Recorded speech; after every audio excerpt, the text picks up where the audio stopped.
আকাশে ওড়ার শখ আমার বহুদিনের। পাখির মতো উড়বো, দেখবো পাহাড় গাছ নদী, দেখবো আমার এই চেনা পৃথিবীটাকে পাখির চোখে। তবে সেই শখ পূরণের জন্য কোনোদিন যে একলা পাহাড় পাড়ি দেব আগে ভাবতে পারিনি। নিজের ওপর বিশ্বাস থাকলে যে সেই ইচ্ছে পূরণ হয় সেটাই আমি বুঝলাম এবার। আমার এই ভ্লগে একলা প্যারাগ্লাইডিং এর অভিজ্ঞতার পাশাপাশি থাকবে কালিম্পং এর দুরপিনদারা মনাস্ট্রির বিশেষ অনুষ্ঠান। আমি যেদিনকে কালিম্পং থেকে বেরিয়ে আসছি সেদিনকেই ওদের দিনভর একটা বিশেষ অনুষ্ঠান ছিল যার সাক্ষী আমি হতে পেরেছিলাম। সেই সমস্ত ভিডিও, প্যারাগ্লাইডিং কিভাবে করবেন তার সমস্ত তথ্য আমি তুলে ধরবো এই ভ্লগে। হ্যালো ফ্রেন্ডস, আমি সুস্মিতা চলে এসেছি টোটো কোম্পানির আর একটা নতুন ব্লগ নিয়ে। আজকে আমি আমার বহুদিনের একটা স্বপ্ন পূরণ করার পথে। আমি এখন রয়েছি এমন একটা জায়গায় যেখান থেকে কিন্তু আমি আকাশে ফাইনালি উড়বো। ইয়েস, আমি প্যারাগ্লাইডিং করতে এসেছি ডেলোর কাছে। এখান থেকে প্যারাগ্লাইডিং হবে। এর আগে আমি দুবার প্যারাসেলিং করেছিলাম, কিন্তু প্যারাগ্লাইডিং কখনো করিনি। তাই আমার ভীষণ ইচ্ছা ছিল প্যারাগ্লাইডিং করব, আর ফাইনালি কিন্তু আমি সেই প্যারাগ্লাইডিংটা করব এখান থেকে। আশা করি প্রচন্ড ভালো এক্সপিরিয়েন্স হবে, কারণ একটা ব্রাইট সানি স্কাই রয়েছে। আশা করছি চারপাশে খুব ভালো ভিউ পাবো। এক্সপিরিয়েন্সটা তো দেখাবোই, মানে দেখাবো, শোনাবো, সমস্ত খরচ খরচা সমস্ত ডিটেলস দিয়ে দেবো। দেখতে থাকুন আমার ব্লগটা।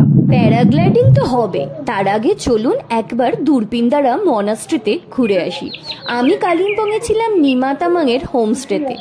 আগের ভ্লগে আমি দেখিয়েছিলাম হোমস্টে থেকে ভিউটা কত সুন্দর। নিমাজির ঘরে ছিল বুদ্ধদেব এবং নিমাজি বলেছিলেন তাদের বিশেষ অনুষ্ঠান রয়েছে। তাই আর দেরি না করে সকাল সকাল ওনাদের সঙ্গেই গাড়ি করে বেরিয়ে পড়েছিলাম দুরপিনদারা মনাস্ট্রিতে বিশেষ অনুষ্ঠানটা দেখতে।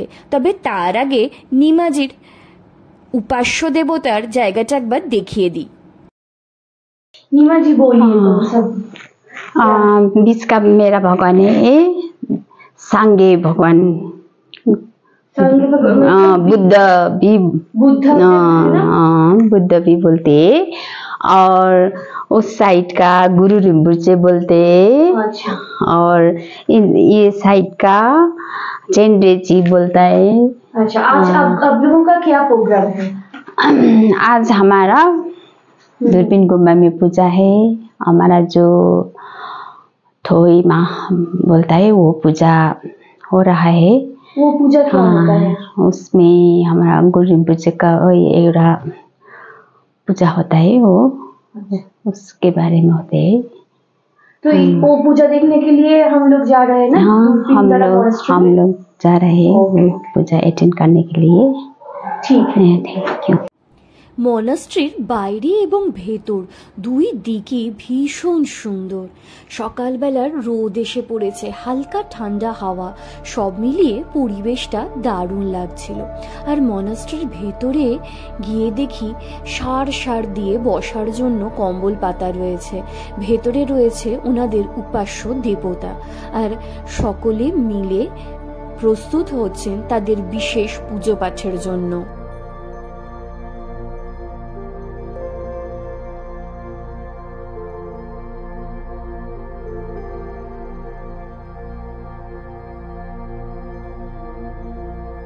সকলে মিলে বসে পড়ার পর শুরু হলো ওনাদের পুজো পাঠ। প্রথমেই হলো মন্ত্রোচ্চারণ। যদিও তার অর্থ আমি বুঝলাম না, তবে তার একটা অদ্ভুত ছন্দ ছিল।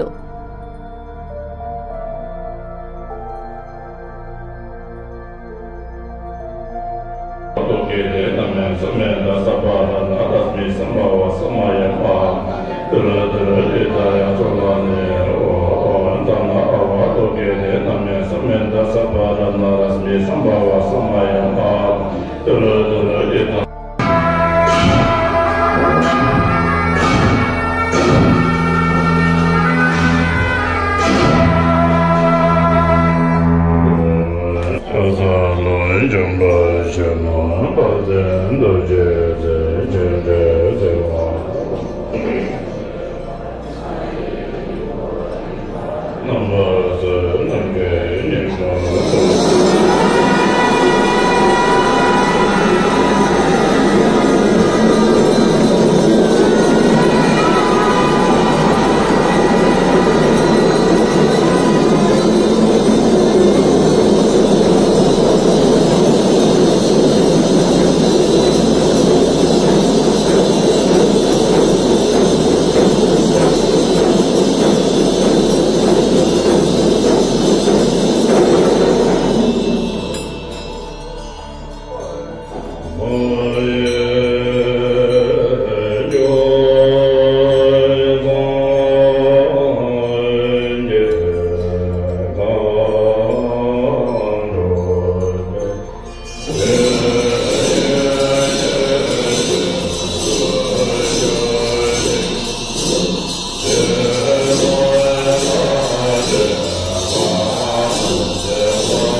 দিনভর চলবে। চলে এলাম মনাস্ট্রির বাইরেটা দেখতে, আর সেখানে এমন সুন্দর পাহাড়ের কোলে খেলার মাঠ দেখে মনটা ভরে গেল। আসলে আধ্যাত্মিকতার সঙ্গে যে শরীর চর্চা খেলাধুলোও জরুরি, এটা কিন্তু তারই প্রমাণ। মনাস্ট্রিটা খুবই সুন্দর। এইখান থেকে আমার প্ল্যানিং ছিল ডেলো পার্ক এবং ডেলোতে প্যারাগ্লাইডিং করে সোজা কাফেরগাঁও চলে যাওয়া। কাফেরগাঁও হোমস্টে বুক করা ছিল আমার দ্বিতীয় দিনে। সেই মতোই গাড়িকে দূরপিন্দানা মনাস্ট্রিতে আসতে বলে দিয়েছিলাম। এবার চলুন ডেলোতে প্যারাগ্লাইডিং করে আসি। ডেলোতে কিন্তু প্যারাগ্লাইডিং এর একাধিক সেন্টার আছে, খরচ মোটামুটি একই রকম। এখান থেকে গাড়ি করে ওই ডেলো পৌঁছতে সময় লেগেছিল আধ ঘন্টার মতো।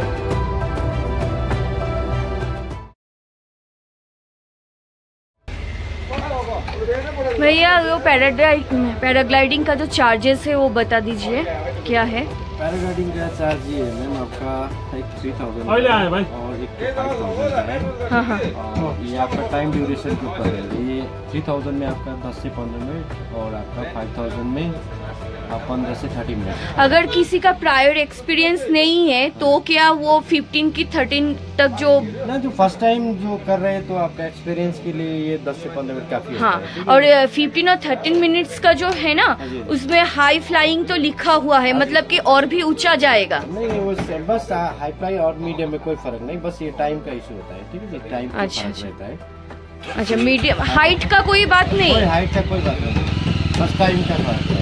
अच्छा, यहाँ से मतलब पैराग्लाइडिंग करने के लिए यहाँ से कहाँ जाना पड़ता है? पैराग्लाइडिंग के लिए आपको यहाँ से थोड़ा ये शॉर्टकट रास्ता है, 3-4 मिनट लगेगा। वहाँ ऊपर से- जाना पड़ेगा? हाँ जी, ऊपर जाना पड़ेगा। ऊपर से आपका एक पाइन ट्री मिलेगा, वहाँ पे हमारा फ्लैट एरिया है।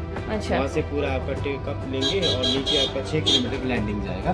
अच्छा अच्छा, मतलब वो हम जहाँ से जाएंगे उड़ेंगे वहाँ पे ही आके। हाँ वो ऑप्शनल है, अगर हाइट मिलेगा लैंडिंग में हो जाएगा, हाइट अच्छा। में मिलेगा नीचे जाएगा। ओके ओके, सब हमारा ही- ठीक है। और एक फॉर्म फिलअप करना पड़ेगा हाँ ना? जी, ये आपका लाइबिलिटी फॉर्म है। कि आप लोग जी पे तो हाँ जी, हम हाँ हाँ, लोग ऑनलाइन पेमेंट आप लोग सब कैसे? कुछ नहीं। और गोप्रे के लिए 500, वो आप डेटा आप कैसे देंगे, मतलब वीडियो वाला वीडियो बाद में कैसे? हमारा जो कार्ड ट्विटर है उसी में पेन ड्राइव है, उसमें हम लोग डाल देंगे आप लोगों को। ओके OTG से डाल देंगे। ओके, ठीक है।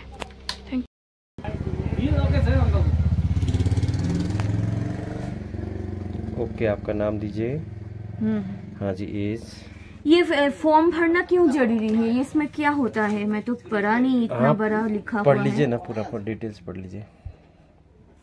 मतलब कि कोई जिम्मेदारी हाँ आप जी, लोग हाँ नहीं जी। लेंगे, वही बात है वो ना? लिखा तो वैसे ही, लेकर कुछ घबराने वाली बात नहीं है। ऐसा कुछ हुआ है? कुछ नहीं, अभी तक तो नहीं। ओके, हाँ जी। ঠিক है। আমি ওই 15 মিনিটের প্যারাগ্লাইডিংটা বুক করেছিলাম, যার জন্য আমার খরচ পড়েছিল 3000 টাকা, আর গোপ্রোতে ফটোশুটের জন্য আরো 500 টাকা। এখন আমি যাচ্ছি প্যারাগ্লাইডিং করতে। মোটামুটি এই খাড়াই রাস্তা দিয়ে উঠতে হবে প্যারাগ্লাইডিং এ, যেখান থেকে আর কি স্টার্ট হবে সেখানে। তো সেখানেই যাচ্ছি, চলুন।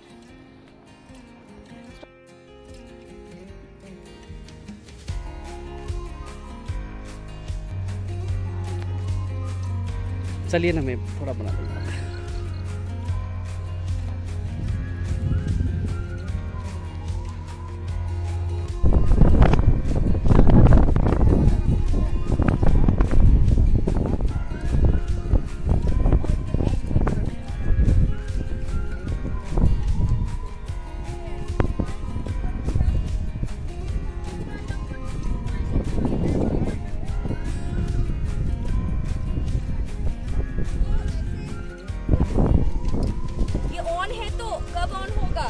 अभी करेंगे।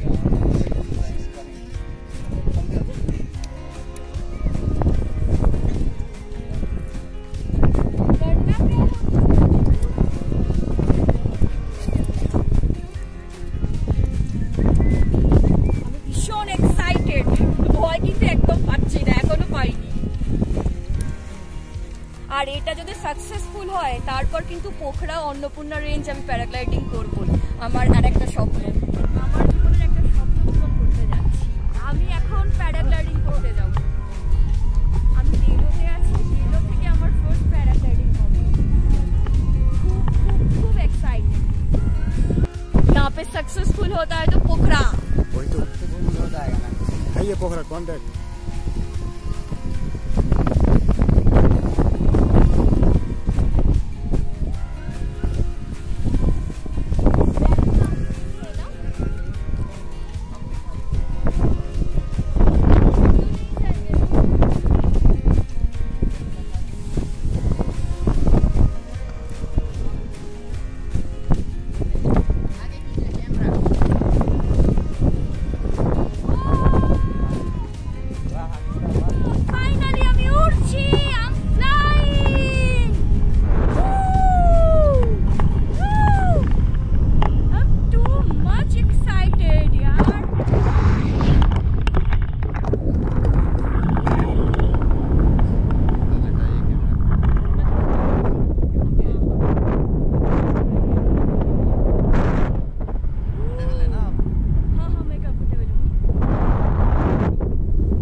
আমি পুরো পরিস্থিতিটা বোঝানোর জন্য আমার সেই সময়ের মোমেন্টটাকে আনএডিটেডই রাখলাম। হয়তো এখানে কিছুটা সাউন্ড প্রবলেম হচ্ছে, তাও আমি সেটাই রাখলাম।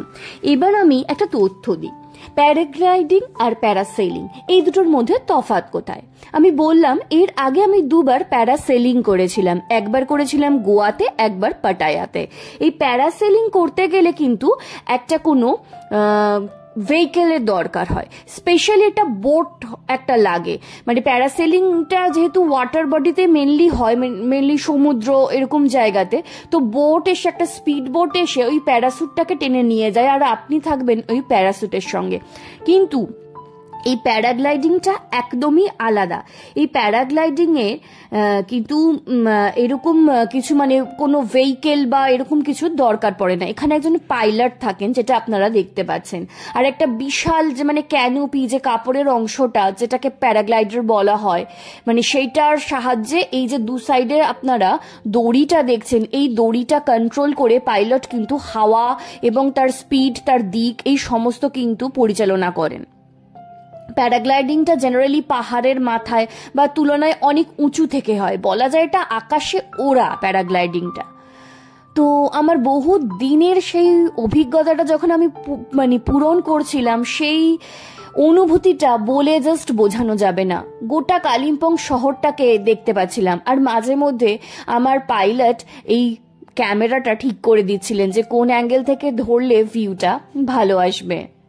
সব মিলিয়ে অভিজ্ঞতা ছিল দারুণ। শুরুর দিকে সামান্য মানে এই 2-3 মিনিটের জন্য একটু ভয় করেছে, কিন্তু তারপরে আবার সব ঠিক হয়ে গিয়েছিল। তবে আর একটা কথা বলে রাখি, আমার যেহেতু মোশন সিকনেস আছে, সেইটার জন্যই কিনা জানি না, মানে বেশ কিছুক্ষণের মধ্যেই না আমার একটু শরীরটা হালকা মানে ডিজি লাগছিল, একটুখানি শরীরটা আনইজি ফিল হচ্ছিল, বাট সেটা কোনো শ্বাসকষ্ট বা অন্য কিছু না, আমার মোশন সিকনেস থাকার জন্যই সেটা হতে পারে বলে আমার মনে হয়। সব মিলিয়ে অভিজ্ঞতাটা ছিল দারুণ। আমাদের দেশের বিভিন্ন জায়গায় প্যারাগ্লাইডিং হয়, হিমাচল প্রদেশে তো একাধিক জায়গা আছে, তবে আমি যেহেতু কলকাতার মেয়ে এবং আমার ঘরের কাছে বলতে ডেলোটাই হয়, তাই আমি ডেলোতেই আমার জীবনের প্রথম প্যারাগ্লাইডিংটা করেছি। এবার আসি প্যারাগ্লাইডিং এর কস্টিং এর কথায়। এই যে প্যারাগ্লাইডিং এর ইকুইপমেন্টসটা দেখছেন, এই প্যারাগ্লাইডারটা কিনতে অন্তত 5 থেকে 5.5 লাখ টাকার উপর খরচ পড়ে। ভাবতে পারছেন এটার দাম এত, এবং এটা কিন্তু অনন্তকাল চলবে না, এর একটা নির্দিষ্ট লিমিট আছে, এতবার চড়া যায় এরকমই একটা বিষয় রয়েছে। সুতরাং তার মধ্যে এই টাকাটাকে উসুল তো করতে হবে যারা কিনেছেন, এবং তার সঙ্গে তাদের এটাই রুজি রোজগার, মানে তাকে প্রফিটটাও রাখতে হবে। তাই হয়তো প্যারাগ্লাইডিং মাত্র 10 মিনিটের প্যারাগ্লাইডিংয়ে প্রায় 3,000 টাকা খরচ হয়ে যায়। আর এমন মুহূর্ত ক্যামেরাবন্দি করতে কে না চাইবে বলুন, সেই ক্যামেরার জন্য আরও 500 টাকা লাগে। এদিকে আকাশে উড়তে উড়তেই ভাবছিলাম কোথায় ল্যান্ড করব। জিজ্ঞাসা করলাম যেখান থেকেই ওরা শুরু হয়েছিল সেখানেই কি ল্যান্ডিং হবে? তো আমার পাইলট বললেন যে না, হাওয়ার তেমন জোর নেই, তাই আপনাকে ল্যান্ড করতে হবে একদম নিচের দিকে। তাকিয়ে দেখি একটা ছোট্ট মাঠ দেখা যাচ্ছে, সেই মাঠেই নাকি আমাদের ল্যান্ডিং হবে। ভাবুন একবার, আমার তো একটু টেনশন হচ্ছিল, ল্যান্ডিং এর সময় আবার কিরকম হবে, ধাক্কাধাক্কি কিছু লাগবে না তো? তো যাই হোক, মনে সাহস নিয়ে চললাম এবার ল্যান্ডিং এর পথে।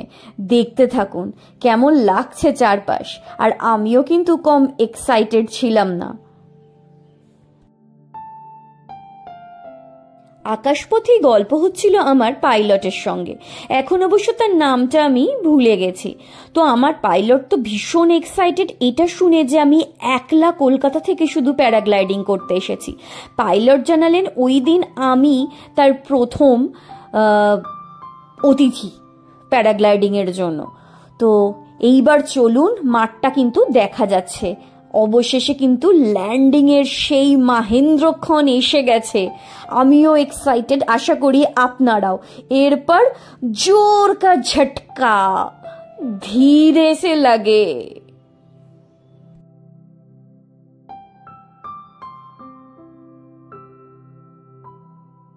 মোটামুটি স্মুথ ল্যান্ডিং এর পর আমাকে আমার পাইলট একটু অপেক্ষা করতে বললেন। তিনিও প্যারাগ্লাইডিং এর ইকুইপমেন্টস গুছিয়ে নিলেন। তারপর আমরা দুজনেই গাড়ি করে চললাম আবার যে সেন্টার থেকে প্যারাগ্লাইডিং এর জিনিস নিয়েছিলাম বা বুক করেছিলাম সেইখানে যেতে ভাবুন আমাদের গাড়িতে আরো 30 মিনিট সময় লেগে গেল। তার মানে 10 মিনিটে আমরা প্যারাগ্লাইডিং করে কোথা থেকে কোথায় এসে পৌঁছেছি একবার ভাবতে পাচ্ছেন? এর পাশেই রয়েছে গ্রাহাম স্কুল। এখান থেকে আবার আমরা গেলাম ডেলোতে। তার সাথে আবার সার্টিফিকেটও পেয়েছি আমি, হেভি ব্যাপার আর কি। আর যেখান থেকে ওরা শুরু করেছিলাম নেমেছি তার থেকে অনেক নিচে, ওইখানে গ্রাহাম স্কুল আছে, ওইখানে একটা গ্রাউন্ডে নেমেছিলাম। তারপর আবার গাড়ি করে আমাদেরকে এই যেখানে দোকানে যেখান থেকে আর কি প্যারাগ্লাইডিং এর জন্য স্টার্টিং করেছিলাম আর কি, মেয়েটা কেটেছিলাম, টাকা দিয়েছিলাম, সেখানেই এনে দিয়েছে ওরা। আর আমাদের ছবিও গোপ্রো থেকে দিয়ে দিয়েছে, আর তার সাথে এই সার্টিফিকেটটা। এখান থেকে ডেলো পার্কে ঘুরে আমি চলে গিয়েছিলাম সোজা কাফেরগাঁওতে। পরের ভ্লগে থাকবে কাফেরগাঁওয়ের সুনীল তামাংয়ের ভীষণ সুন্দর হোমস্টের সমস্ত তথ্য। আমার এই ভ্লগটা কেমন লাগলো জানাতে ভুলবেন না, আর ভালো লাগলে আমার চ্যানেল টোটো কোম্পানিকে সাবস্ক্রাইব করে দেবেন। লাইক, কমেন্ট অ্যান্ড শেয়ার করতে ভুলবেন না কিন্তু।